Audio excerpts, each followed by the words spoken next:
जय श्री कृष्णा। राधे राधे।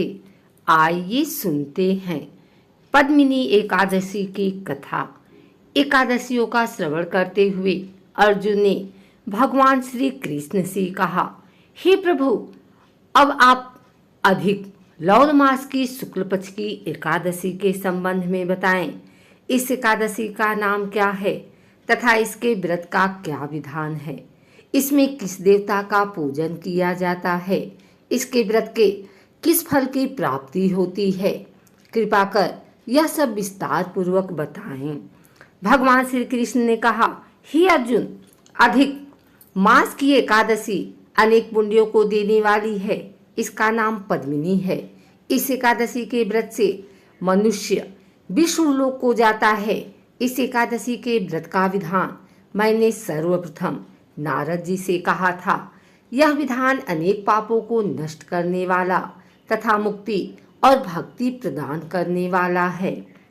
इसके फल व विधान को ध्यान पूर्वक श्रवण करो।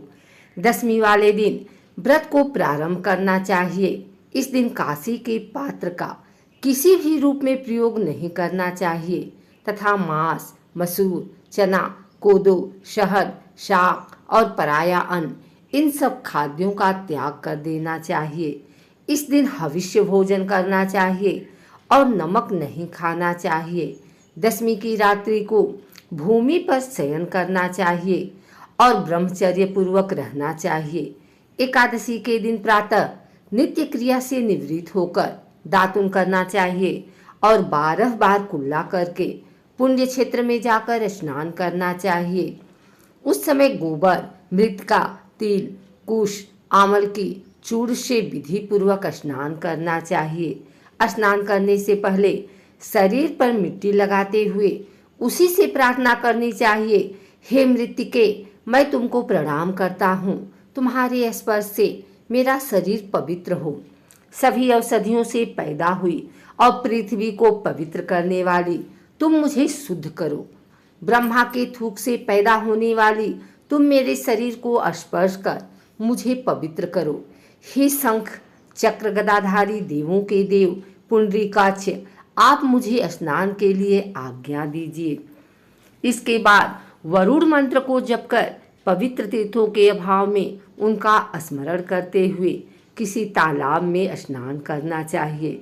स्नान करने के उपरांत स्वच्छ और सुंदर वस्त्र धारण करके तथा संध्या तर्पण करके मंदिर में जाकर प्रभु का पूजन करना चाहिए। स्वर्ण की राधा सहित कृष्ण भगवान की मूर्ति और पार्वती सहित महादेव जी की मूर्ति बनाकर पूजन करें। धान्य के ऊपर मिट्टी या तांबे का कुंभ रखना चाहिए। इस कुंभ को वस्त्र तथा गंध आदि से अलंकृत करके उसके मुंह पर तांबे, चांदी या सोने का पात्र रखना चाहिए। इस पात्र पर भगवान श्री हरि की मूर्ति रखकर धूप, दीप, नैवेद्य, पुष्प, केसर आदि से उनका पूजन करना चाहिए। इसके बाद भगवान के सम्मुख नृत्य व गायन आदि करना चाहिए। उस दिन पतित तथा रजस्वला स्त्री को स्पर्श नहीं करना चाहिए। भक्तजनों के साथ प्रभु के सामने पुराण की कथा सुननी चाहिए। अधिक मास की शुक्ल पक्ष की पद्मिनी एकादशी का व्रत निर्जल रहकर करना चाहिए। यदि मनुष्य में निराहार रहने की शक्ति ना हो तो उसे जलपान या अल्पाहार से व्रत करना चाहिए। रात्रि में जागरण करके नृत्य तथा गायन करके प्रभु का स्मरण करते रहना चाहिए। प्रतिपहर मनुष्य को भगवान श्री हरि या शंकर जी का पूजन करना चाहिए।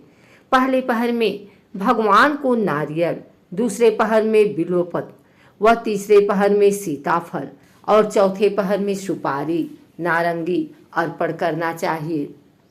इससे पहले पहर में अग्निहोम का, दूसरे में वाजपेयी यज्ञ का, तीसरे में अश्वमेघ यज्ञ का और चौथे में राजसूय यज्ञ का फल मिलता है। इस व्रत से बढ़कर संसार में कोई यज्ञ, तप, दान या पुण्य नहीं है। एकादशी का व्रत करने वाले मनुष्य को सभी तीर्थों और यज्ञों का फल प्राप्त हो जाता है। इस प्रकार से सूर्योदय तक जागरण करना चाहिए और स्नान करके ब्राह्मणों को भोजन कराना चाहिए। सभी पदार्थ भगवान की मूर्ति सहित ब्राह्मणों को दान देना चाहिए। इस तरह जो मनुष्य विधान पूर्वक प्रभु का पूजन तथा व्रत करते हैं उनका जन्म सफल हो जाता है और इस लोक में अनेक सुखों को भोग कर अंत में विष्णु लोक को जाते हैं। हे अर्जुन, मैंने तुम्हें एकादशी व्रत का पूरा विधान बता दिया। अब जो पद्मिनी एकादशी का भक्ति पूर्वक व्रत कर चुके हैं उनकी कथा को कहता हूँ, ध्यान पूर्वक श्रवण करो। यह सुंदर कथा महर्षि पुलस्त्य ने नारद जी से कही थी। एक बार कार्तवीर्य ने रावण को अपने बंदी गृह में बंद कर लिया। उसे महर्षि पुलस्त्य ने कार्तवीर्य से विनय करके छुड़ाया। इस घटना को सुनकर नारद जी ने महर्षि पुलस्त्य से पूछा, हे महर्षि, इस मायावी रावण को जिसने सभी देवताओं सहित इंद्र को जीत लिया था, कार्तवीर्य ने उसे किस प्रकार जीता? कृपा कर मुझे विस्तार पूर्वक बताएं। महर्षि पुलस्त्य ने कहा, हे नारद, आप पहले कार्तवीर्य की उत्पत्ति की कथा सुनो। त्रेता युग में महिष्मती नामक नगरी में कार्तवीर्य नाम का एक राजा राज्य करता था। उस राजा की 100 स्त्रियां थीं। उनमें से किसी के भी राज्य का भार संभालने वाला योग्य पुत्र नहीं था। तब राजा ने सम्मान पूर्वक ब्राह्मणों को बुलाया और पुत्र की प्राप्ति के लिए यज्ञ कराए, किंतु सब व्यर्थ रहे। जिस प्रकार दुखी मनुष्य को भोग नीरस मालूम पड़ते हैं, उसी प्रकार राजा को भी अपना राज्य पुत्र बिना दुखमय प्रतीत होता था। अंत में वह तप के द्वारा ही सिद्धियों को प्राप्त जानकर तपस्या करने के लिए वन को चला गया। उसकी स्त्री राजा हरिश्चंद्र की पुत्री प्रमदा वस्त्रालंकारों को त्याग कर अपने पति के साथ गंधमादन पर्वत पर चली गई। उस स्थान पर इन लोगों ने 10,000 वर्ष तक तप किया, किंतु सिद्धि प्राप्त न हो सकी। राजा की देह मात्र हड्डियों का ढांचा मात्र ही रह गई।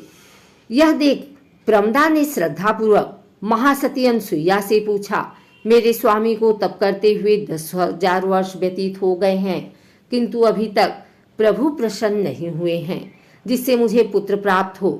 इसका क्या कारण है? प्रमदा की बात सुनकर देवी अनसुईया ने कहा, अधिक मास जो कि 36 माह बाद आता है, उसमें 2 एकादशी होती है। इसमें शुक्ल पक्ष की एकादशी का नाम पद्मिनी और कृष्ण पक्ष की एकादशी का नाम परमा है। इनके जागरण और व्रत करने से ईश्वर तुम्हें अवश्य ही पुत्र देंगे। तत्पश्चात देवी अनसुईया ने व्रत का विधान बताया। रानी प्रमदा ने देवी अनसुईया की बतलाई विधि के अनुसार एकादशी का व्रत और रात्रि में जागरण किया। इससे भगवान विष्णु उस पर बहुत प्रसन्न हुए और वरदान मांगने को कहा। रानी प्रमदा ने कहा, प्रभु आप यह वरदान मेरे पति को दीजिए। रानी प्रमदा का वचन सुन भगवान विष्णु ने कहा, हे रानी प्रमदा, मलमास बहुत प्रिय है, उसमें भी एकादशी तिथि मुझे बहुत सबसे अधिक प्रिय है। इस एकादशी का व्रत तथा रात्रि जागरण तुमने विधान पूर्वक किया, इसलिए मैं तुम पर अति प्रसन्न हूँ। इतना कहकर भगवान विष्णु ने राजा से कहा, हे राजन, तुम अपना इच्छित वर मांगो, क्योंकि तुम्हारी स्त्री ने मुझे प्रसन्न किया है। भगवान की अमृत वाणी सुन राजा ने कहा, हे प्रभु, आप मुझे सबसे उत्तम, सबके द्वारा पूजित तथा आपके अतिरिक्त देव, असुर, मनुष्य आदि से अजेय पुत्र दीजिए। राजा को इच्छित वर देकर प्रभु अंतर ध्यान हो गए। तदुपरांत दोनों अपने राज्य को वापस आ गए। इन्हीं के यहाँ समय आने पर कार्तवीर्य उत्पन्न हुए थे। यह भगवान श्री हरि के अतिरिक्त सबसे अजेय थे। कार्तवीर्य ने रावण को जीत लिया था। यह सब पद्मिनी एकादशी के व्रत का प्रभाव था। इतना वृतांत सुनाने के उपरांत महर्षि पुलस्त्य वहां से चले गए। श्री कृष्ण ने कहा, हे कुंती पुत्र अर्जुन, यह मैंने अधिक मास के शुक्ल पक्ष की एकादशी का व्रत कहा है। जो मनुष्य इस व्रत को करता है वह विष्णु लोक को जाता है।